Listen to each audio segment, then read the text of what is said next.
Welcome to Sweet Life Beat Life. We hope this video helps.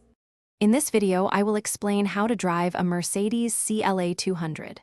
First, ensure your seat and mirrors are perfectly adjusted for comfort and clear visibility. Then, insert the key into the ignition or press the start/stop button to power up the vehicle. Take a moment to familiarize yourself with the dashboard layout and essential controls before moving on. To begin driving, select D for drive using the column-mounted gear selector. Release the parking brake, then gently press the accelerator pedal to move forward smoothly.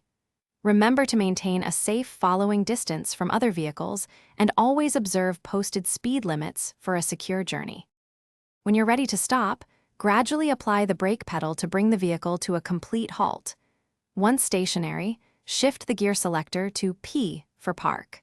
Finally, engage the electronic parking brake to secure your Mercedes CLA 200 in place, ensuring it won't accidentally roll.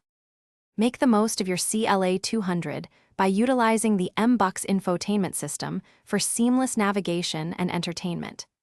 Experiment with the various driving modes, like Eco or Sport, to suit different road conditions or your driving preference. Always practice smooth steering and braking for a comfortable and efficient ride. Thanks for watching. Consider subscribing if we helped you.